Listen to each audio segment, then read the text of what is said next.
నమస్కారం, welcome to I dream. నేను మీ విజిత.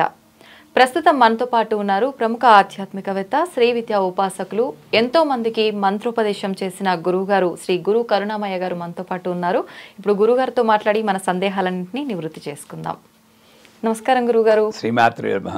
గురుగారు, చాలా మందికి ఉంటుంది నిత్యం ఇంట్లో దీపారాధన చేసుకోవాలి అని చెప్పి, కానీ ప్రత్యేకించి దీపారాధన అనగానే ఎన్నో నియమాలు ఉంటాయి. నిజంగా ఏ రకంగా చేసుకోవాలి, దీనికి ఒక నిర్దిష్టమైన సమయమే ఉండాలేమో ఇలా ఆలోచిస్తూ ఉంటారు. నిజంగా నిత్య దీపం చేయాలి అని అంటే కూడా నియమాలు, ఒక సమయం అనేది ఉండాలా గురుగారు ఖచ్చితంగా?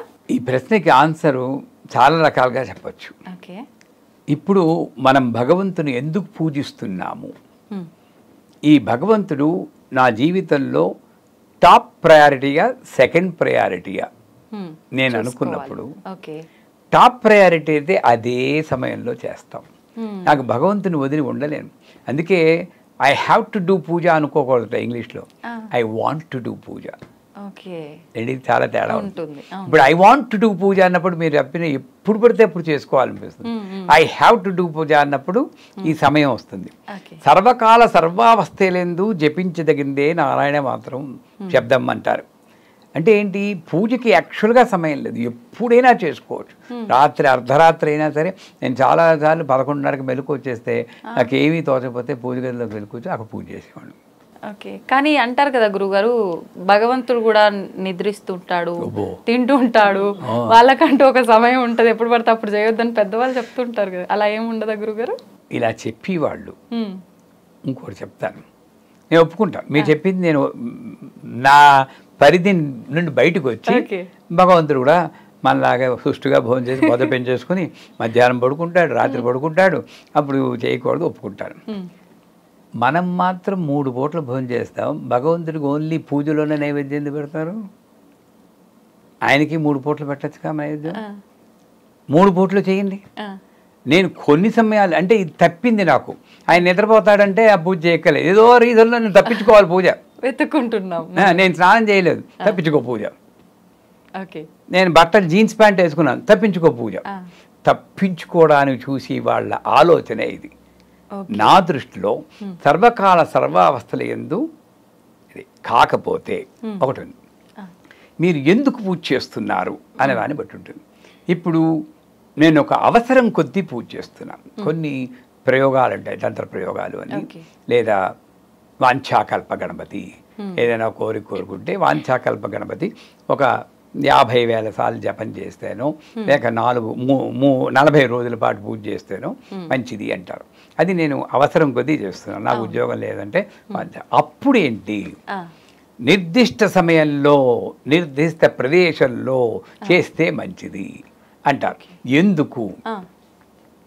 కంపారిజన్ తప్పు అనుకోండి, అలా చేయకూడదు, కానీ అర్థం అవడం కోసం చెప్తున్నాను. మీరు ఓ పక్షికి, ఓ కాక్కో ఓ చిలక్కో ఆహారం వేయాలి. ఓ ఇడ్లీ ముక్క తీసుకెళ్తారు. ఫస్ట్ రోజు మాత్రం కా కా కా కా అనాలి. రెండో రోజు కొంచెం తగ్గించిన, మూడో రోజు నుండి దానికన్నా ముందే వస్తుంది. ఎందుకంటే ఆ టైంకే మీరు చేస్తారు కాబట్టి. అర్థమవుతుందా? ఈ ఎనర్జీ కూడా నేను ఒకే టైంలో చేస్తే పిలవగానే పలుకుతుంది. ఆ ఎనర్జీ ఈజీగా నాకు వశమవుతుంది. అందుచేత నేను ఒక కోరికతో నేను చేస్తున్నప్పుడు, ఇప్పుడు నేను మీ దగ్గర నాకు ఏదో పని కావాలి. మీరు స్వాతిముత్యం సినిమా చూసారా? ఆ కమల్ హాసన్ గొడుగు పట్టుకుని ఉద్యోగం ఉద్యోగం ఉద్యోగం అంటారు. ఎప్పుడు పడితే అప్పుడు చేస్తూ ఉంటాడు. అంటే అవసరం కొద్దీ. అలా కాకుండా ఒక అవసరం కొద్దీ నేను చేస్తున్నప్పుడు నియమంగా 6 గంటలు అంటే 6 గంటలకు పూజ చేస్తూనే ఉండాలి పొద్దున్నే. అదే సమయంలో చేస్తే మంచిది.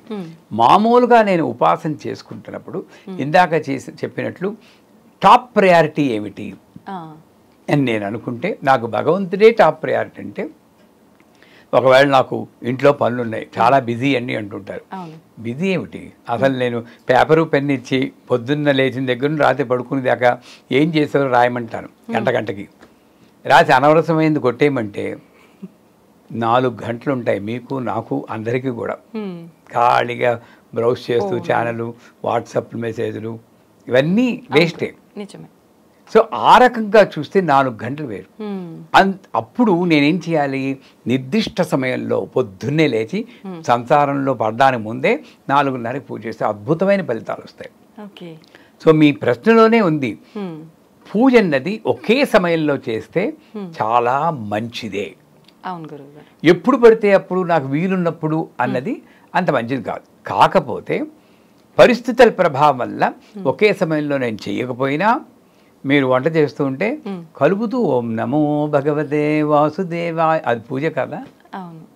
మీటింగ్కి మధ్య నుండి ఐం హ్రీం క్లీం చాముండాయ జపం చేయండి, పూజ కాదా. అలాగ నేను ఎప్పుడు నాకు అవకాశం దొరుకుతుందో అప్పుడు నేను భగవన్నామం చెప్పగలిగితే ఈ ప్రశ్న ఉదయించదు. నేనేం చేస్తున్నాను, పూజ గదిలో కూర్చుని ఇలా అన్నదే నేను పూజ అనుకుంటున్నాను. కానీ శాస్త్రం అలా చెప్పదు. నువ్వు చేసే ప్రతి పని పూజే, ప్రతి వాక్కు మంత్రమే అంటుంది. అకారాది క్షకారాంత మాతృకా వర్ణోపుని వైఖరీ వాక్ స్వరూపాయే నమః అంటారు. ఆ నుండి క్షా వరకు ఏక్షం వెలిగిన మంత్రమే ఉంటుంది. ఇంక పూజ ఏంటండి, నేను సెపరేట్ చేశాను. నా ప్రాబ్లం వల్ల ఏంటంటే భగవంతునే సెపరేట్ చేశాను. ఆయనకు రూము, ఆ రూమ్లో జైలర్ లాగా అప్పుడప్పుడు పొద్దున్నే వెళ్తాను, తలుపు తెరుస్తాను, ఓ తిండి పెడేస్తాను, బయటకు వచ్చేస్తాను. ఇది మానుకొని నాకు ఎప్పుడు వీరున్నా సరే, ఏ పనిలో ఉన్నా సరే భగవన్నామం చెప్పుకోగలిగినప్పుడు ఈ సమయంలో చేసేదే పూజ అన్నది నాకు అలా రాదు. ఏ సమయంలో నువ్వు ఏ పని చేస్తున్నా కూడా అది పూజ కిందే భావించడం ఉత్తమం. 2, అవసరం ఉన్నప్పుడు నాకు ఏదో ఒక కామ్యం కోసం చేస్తుంటే అదే సమయంలో అదే ప్రదేశంలో చేయడం ఉత్తమం. అంతేకాని ఎప్పుడు పడితే అప్పుడు నాకు తోచడం లే, ఖాళీ ఉంది కదా పూజ చేద్దాం అనుకోవడం కానీ, బోల్డ్ పనులు ఉన్నాయని వాళ్ళతో కబుర్లు చెప్పుకుంటూ అది కబుర్లు అయిపోయి పూజ చేయడం కానీ, ఇది చాలా తప్పు. అంటే ఏంటి, నాకు ఈవిడ లాస్ట్ ప్రయారిటీ, నిర్లక్ష్యం. మిమ్మల్ని మా ఇంటికి పిలుస్తాను, కుర్చీలో కూర్చోబెడతాను, నా బాడికి నేనేదో సోది చెప్పుకుంటూ అన్నీ చేస్తాను, మీకు ఎలా ఉంటుంది, ఇబ్బందిగా ఉంటుంది. ఆ పూజ గదిలో అమ్మవారు కూడా అలాగే ఉంటుంది, సరైన టైంలో లేకపోతే. అంచేత ఇది కస్టమైజ్డ్ ఆన్సర్ నేను ఇవ్వలేను. ఎవరి స్థితులకి పరిస్థితుల ప్రభావంగా వాళ్ళు అనుగుణం చేసుకుని నేను నిత్యం చేసేటటువంటి కర్మల్లోనే అమ్మవారిని నేను మిళితం చేసుకోగలిగితే నా ప్రతి కర్మ కూడా పూజ కిందే ఉంటుంది. ఓకే గురుగారు, పూజ చేసేటప్పుడు ఖచ్చితంగా పువ్వులు ఉంటేనే పూజ చేయాలా, పువ్వులు లేకుండా చేసే పూజకి ఫలితం ఉండదా, ఖచ్చితంగా నిత్య దీపారాధన చేసే వాళ్ళు నైవేద్యం అనేది నివేదన చేయాలా ప్రతిరోజు, ఇలాంటి సందేహాలు కూడా ఉంటాయి కదా గురుగారు, వాటి గురించి. ఇది వీటినన్నింటినీ ఉపాధులు అంటారు. లలితా సహస్రనామం మీకు అలవాటు ఉందో లేదో కానీ సర్వోపాధి వినిర్ముక్త సదాశివ పతివ్రత అంటుంది. ఈ ఉపాధుల నుండి బయటపడి అతీతమైన స్థితిలోనే ఆవిడ ఉంటుంది, ఆవిడ దొరుకుతుంది అని. పరశురామ కల్పసూత్రం అని ఒకటి ఉంది, అథారిటీ మనకి శ్రీ విద్యకి. అంటే వాళ్ళు రాసిన వ్యాఖ్యానాలు నేను చెప్పను, వాళ్ళ ఓన్ కమెంట్ చేస్తుంటారు.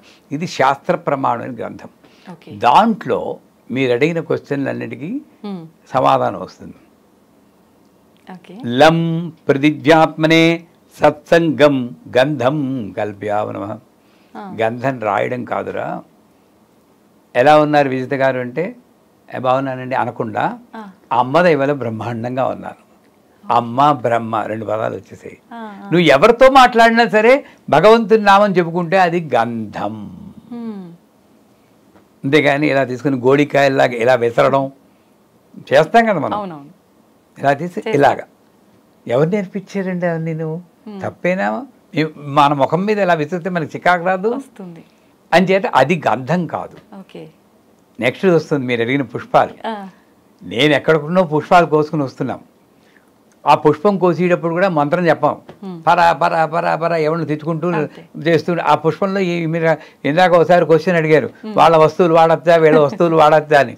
మరి మీరు కోస్తున్నప్పుడు ఎవరిని గురించో తిట్టుకుంటూ ఉంటే మరి ఆ ఎనర్జీ కూడా దీంట్లోకి వెళ్తుందిగా. వాటిని మరి పూజ ఎలా చేస్తారు? పుష్ప విలాపం అని చెప్పి దేవులపల్లి కృష్ణశాస్త్రి గారి గానం మీరు విన్నారో లేదో.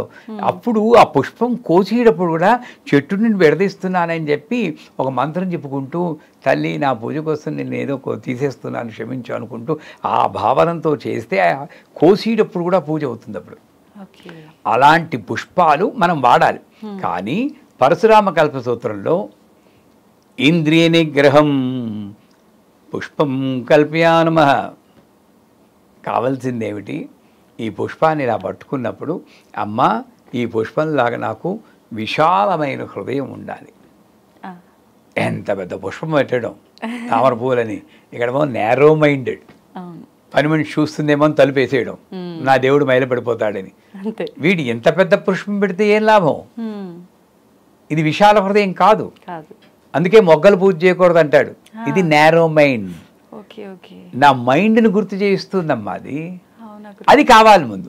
అది ఉన్నప్పుడు ఈ పుష్పాలు ఉన్నా లేకపోయినా అక్కర్లేదు. నేను యూకే వెళ్ళాను, మా అమ్మాయి ఇంట్లో ఉన్నాను. పుష్పం కొనాలంటే ఇంత బొకే కొనాలంటే దగ్గర మన రూపాయల్లో చూస్తే 600 రూపాయలు. నేను రోజుకి 600 రూపాయలు పెట్టి ఆ పూజ చేసినప్పుడు బాధ వేస్తూ ఉంటుంది. ఎవరి మైండ్ కంట్రోల్ చేసుకోలేం కదా అని చెప్పి ఏం చేశారు, అక్షతలు తీసుకున్నాం. ఈజీ, అక్షతలు పూజ చేస్తూ. కానీ ఇక్కడ దొరుకుతాయి, పూజ చేయండి. కానీ అది కాదు నాకు ముఖ్యం. ఇంద్రియనిగ్రహం పుష్పం కల్ప్యానం, అరిషద్వర్గ విసర్జనం ధూపం కల్ప్యానమా. నేనేం చేయాలి? అగరత్తు వెలిగించినప్పుడు ఇలా వెలిగిస్తూ అమ్మా దీనికి ఉన్న నల్ల కలరో ఎర్ర కలరో ఉంటుంది కదా, అలాగ నాలో మలినాలు ఉన్నాయి, కోపము, ద్వేషము, ఈర్ష్య, అసూయ, ఇవన్నీ కూడా నీ జ్ఞానం అనేటువంటి అగ్నిలో దహించుకడుగాక. దాన్ని కాల్చి అదంతా మంచి గంధం వస్తుంది, అంటే మంచి క్యారెక్టర్. ఈ మలినాలని పోయి నాలో మంచి క్యారెక్టర్ వచ్చేటట్టు అనుగ్రహించు అని ఆవిడికి ఇలాగే పట్టుకుని ఇలా చూపిస్తాం. ఇలా తిప్పకూడదు. మనకి ఇంకా అక్కడ మిస్నోమర్ డైలీ యూస్కి అయితే చాలా చీప్గా దొరికి అగరబత్తులు పెద్ద కట్ట కొనుక్కుంటాం, ఘాటుగా ఉంటుంది, పేర్లు అనవసరం. పండగకైతే సైకిల్ బ్రాండ్ అగరబత్తి. ఇది మనలో ఉన్న రాంగ్ థింకింగ్. అగరత్తు అంటే ఇది అర్థం. ఇవన్నీ వదిలేయండి, అసలు నైవేద్యానికి వద్దాం. వం అమృత తత్వాత్మనే శివశక్తి సామరస్యం నైవేద్యం కల్ప్యానమం. భార్య భర్త కొట్టుకోకుండా ఉంటే అది నైవేద్యం. ఇది కష్టం కాబట్టి పులిహార బూర్లు పెట్టేసి తింటే తిను పోతే పో, తింటే తిను పోతే, ఇదే కదా ముద్ర. నాకు అంతే అంతే తినిపించు, అది కూడా తిండే తిను పోతే పో, తిండే తిను పోతే తినిపించ, లేదా ముద్రలు చూపించండి. ప్రాణాయ స్వాహ, అపానాయ స్వాహ, వ్యానాయ స్వాహ, ఉదానాయ స్వాహ, సమానాయ స్వాహ, బ్రహ్మణే స్వాహ. నేను అటు తినిపించను, ఇటు ముద్రలు చూపించను. పోనీ భక్తిగానే ఇలా అంటానా లేదా? ప్రాణాయ స్వాహ, ప్రాణాయ స్వాహ వస్తున్నా. ఈ మధ్యలో ఒకటి అక్కడ కూర్చున్న దేవతకి, ఒరే నువ్వు వెళ్ళి అతనికి నాకు ఆ నీ తిండి అక్కర్లేదు అంటుంది. మాటలతో చెప్పే పని అయితే తరివేసేవారు అమ్మవారు కూడా. అంచేత అసలు చేయాల్సింది ఏంటంటే భార్యాభర్తలు కొట్టుకోకుండా ఉంటే, మనం ఎలా అయితే మన కొడుకు కోడలు కొట్టుకోకుండా ఆనందపడతామో, ఆ జగన్మాత కూడా ఈ కొడుకు, ఈ కోడలు, ఈ కూతురు, ఈ అల్లుడు కొట్టుకోకుండా ఉంటే ఆనందంగా ఉంటుంది. ఇది తల్లి పూజకు కావాల్సినవి. అవి ముందు నేర్చుకుని తర్వాత మనం ఇవి చేస్తూ దాన్ని గుర్తు తెచ్చుకుంటే జీవితాలు చాలా బాగుపడతాయి. చాలా కష్టమే గురుగారు ఇవన్నీ జరగాలంటే ఇప్పుడున్న రోజుల్లో. అంతే కదా గురుగారు? కష్టమే, ప్రయత్నించాలి. ఇప్పుడు మీ అబ్బాయి 12వ ఎక్కం ఉపచెప్పుంటే చాలా కష్టం అమ్మా అంటే మీరేమంటారు? కష్టపడడం ప్రయత్నించు అంటాం. అదే నేను మీకు చెప్తున్నాను, కష్టమేంటి, ప్రయత్నించండి. ప్రయత్నిస్తాం గురుగారు. ధన్యవాదాలు గురుగారు.